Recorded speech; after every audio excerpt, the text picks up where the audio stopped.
conference has been really, really good. And what I think it's become increasingly clear to almost everybody is that the problem where we are right now with checkpoint blockade is that it's working in select patients, but it's not working in a majority of patients. And it's becoming increasingly clear that many or most patients lack a destructive anti-cancer immune response. And so what you saw here were 5, 6, 7 presentations on strategies to induce anti-cancer immunity. You saw the oncolytic viruses, you saw the electrochemotherapy, but what you saw in our session, there were, I think in the immunotherapy session, there were 4 or 5 presentations on cancer vaccines, neoantigens, overexpressed antigens, and that is going to be the future because the strategies of using the development of the next generation clinical trials with T-cell agonists and checkpoint blockade have not been very effective. And the reason they haven't been effective, which I think is more clear, is the combination immunotherapy with T-cell agonists and checkpoint blockade isn't more effective because the patients lack that destructive anti-cancer immune response, and they are not going to induce it. Those agents are not going to induce a destructive anti-cancer immune response. They're going to have to be combined with something that will induce a destructive anti-cancer immune response, and that's going to be cancer vaccines, oncolytic viruses, electroporation of chemotherapy or cytokines, which is what OncoSec has been doing. But that's what it's going to take to move this to the next generation of success.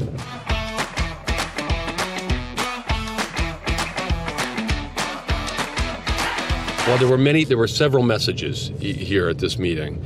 I think from the immunotherapy bridge, one of the key messages were we need to be doing better combination immunotherapy trials that do more than just add an antibody or 2 together.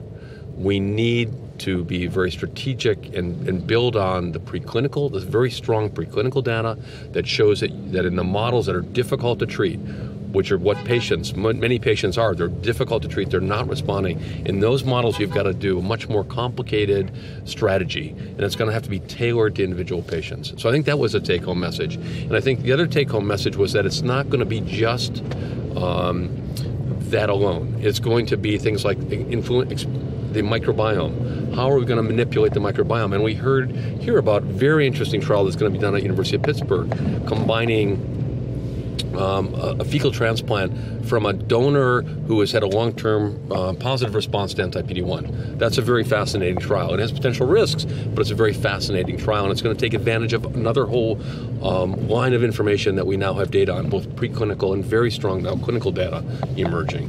So those are very innovative trials, and it's going to take that kind of innovation. It's not going to be mix this, mix that. It's going to be innovative trials based on good, solid science and expanding what we already know from preclinical models. So what you're going to see, I predict, in this next year are going to be really good studies that have got a lot of monitoring, but are going to stratify patients based on where they come into the trial. Cold tumor, hot tumor.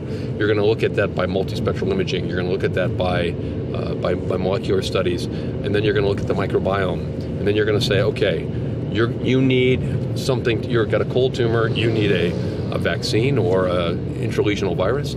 Maybe you need a change in your microbiome, and then you need not just checkpoint blockade, you need a T-cell agonist to expand that population of cells, and then yes, you need a checkpoint blockade agent to let the tumor be eliminated by the cells and not be shut off.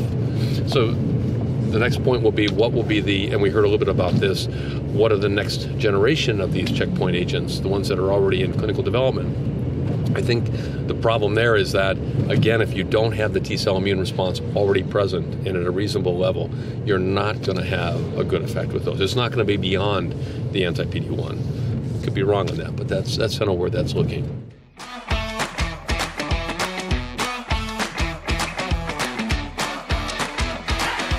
That's where we need to be optimistic, right? And that's probably something I should have told you in this interview, was that I think that we're not optimistic enough that if we take these strategies, and there are some studies going on, like it's still open. The pancreatic study with vaccine, Listeria, PD-1, that still was enrolling patients.